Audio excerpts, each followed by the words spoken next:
Abdul Muttalib আল্লাহর সাথে ওয়াদা করেছে যতই প্রিয় সন্তান হোক জবেহ তো করতেই হবে, ঠিক কিনা?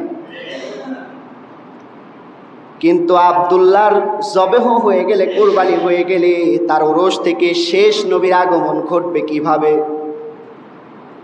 শেষ নবীর আগমন ঘটবে কিভাবে? এবার তিনি চিন্তিত হয়ে গেলেন, ভাইয়ের প্রতি ভাইদের দরদ মায়া আছে না নাই? ভাইয়েরা আব্বাকে পরামর্শ দিল, ও আব্বা যান, আল্লাহর সঙ্গে ওয়াদা করেছেন আপনি উট কোরবানি করে দেন, তাতেই তো হয়ে যায়, আমার ভাইকে কোরবানি করার দরকার।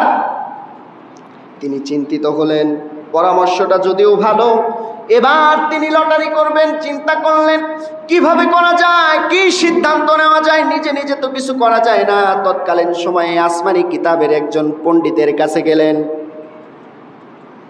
পরবর্তী আসমানি কিতাব যে নাজিল হয়েছিল সেই সমস্ত পণ্ডিতদের কাছে গেলেন। পণ্ডিতের কাছে গিয়ে সুরাহা নিলেন, পরামর্শ করলেন। পণ্ডিত শিখিয়ে দিল, একটা কাজ করতে পারেন, আপনার সন্তান আব্দুল্লাহ নাম একদিকে আর একদিকে 10টা উটের নাম দিবেন, লটারি করবেন।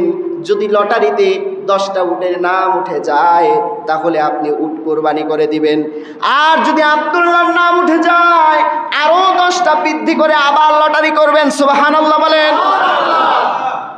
আবার সিদ্ধান্ত দিলেন, তারপরেও যদি আব্দুল্লাহর নামটা উঠে যায় তাহলে আপনি আবার আরো 10টা বৃদ্ধি করবেন, 30টা হবে। আবার লটারি করবেন, আবার যদি আব্দুল্লাহর নাম উঠে যায় 40টা বাড়িয়ে আরো 10টা বাড়িয়ে দিবেন। এভাবে 10টা করতে 100 পর্যন্ত পূর্ণ করলো। প্রতিবার লটারিতে বারবার যেন আব্দুল্লাহর নামটা উঠে যায়। বারবার যখন আব্দুল্লাহর নামটা উঠে যায়,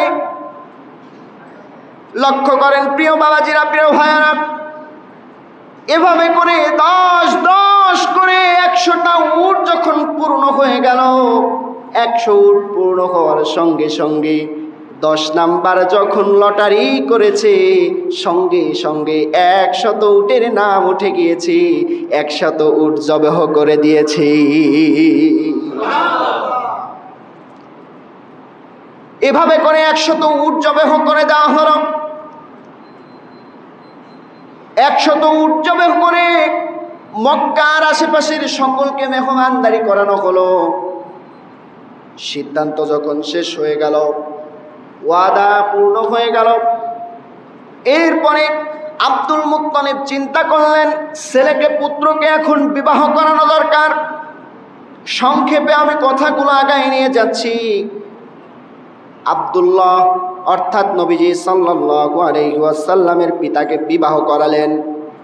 বিবাহ সম্পূর্ণ করানোর পরে বাণিজ্যের জন্য আব্দুল মুত্তালিব আব্দুল্লাহকে পাঠালেন, কারণ ইতিপূর্বেও সকল প্রকার বাণিজ্যের জন্য সবচাইতে মেধা শক্তি বিশিষ্ট, সবচাইতে বুদ্ধিমান সন্তান ছিল আব্দুল্লাহ, তাকেই পাঠানো হতো। বিবাহের পরে বাণিজ্যের উদ্দেশ্যে পাঠানো হলো। এদিকে আমার আপনার নবী, প্রিয় নবী সাল্লাল্লাহু আলাইহি ওয়াসাল্লাম মায়ের গর্ভের মধ্যে চলে এসেছেন। মায়ের গর্ভের মধ্যে ওদিকে আব্দুল্লাহ বাণিজ্যের উদ্দেশ্যে রওনা হলেন। বাণিজ্য শেষ করে যখন দেশে ফিরবে, অর্থাৎ মক্কায় ফিরে আসছে, প্রতিমধ্যে মদিনায় যখন পৌঁছে গেলেন, সাথী সঙ্গীদের সঙ্গে অসুস্থ হয়ে গেলেন। আহারে, নবীজির জন্মের আগেই পিতাকে হারালেন। অসুস্থ হওয়ার পরে মদিনায় ক্রমাগতভাবে অসুস্থ বৃদ্ধি পেল। এক পর্যায়ে আব্দুল্লাহ দুনিয়া থেকে বিদায় হয়ে গেলেন। আমার নবীজি, প্রিয় নবীজি দুনিয়ায় আসার আগে ইতিম হয়ে গেলেন। নবীজি সাল্লাল্লাহু আলাইহি ওয়াসাল্লাম এক পর্যায়ে আমার আপনার নবী ইতিম নবী, জন্মের আগেই পিতাকে হারিয়ে ফেললেন। নবীজির জন্ম যখন হলো, জন্ম হওয়ার সঙ্গে সঙ্গে দাদা আব্দুল মুত্তালিব এতিম নবীকে কোলের মধ্যে করে নিয়ে কাবার চত্বরে গিয়ে প্রশংসা আদায় করলেন, আল্লাহর শুকরিয়া আদায় করে নাম রেখে দিলেন মুহাম্মদ। ইতিপূর্বে মক্কার আশেপাশে কোথাও কখনো কোনো দিন মুহাম্মদ নাম করা কখনো কোনো দিন হয় নাই। নাম রাখা হলো মুহাম্মদ, আমরা বলি সাল্লাল্লাহু আলাইহি ওয়াসাল্লাম। একটানা 7 দিন মায়ের দুধ পান করলেন। এরপরে তায়েফের বনু সাদ গোত্রের মা হালিমাতুস সাদিয়া তিনি নবীজিকে দুগ্ধ পান করানোর জন্য মক্কায় গেলেন।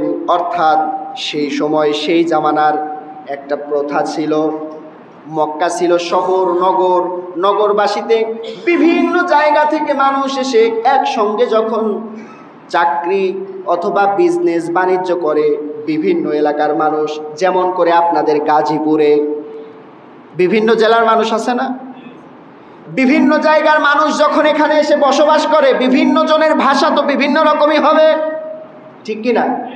অরিজিনাল গাজীপুরের ভাষা যদি তালাশ করতে চান, গাজীপুরের গ্রাম অঞ্চল যেখানে আছে সেখানে যেতে হবে, ঠিক না? তাহলে এই জোনটাতে অর্থাৎ বিভিন্ন এলাকার বিভিন্ন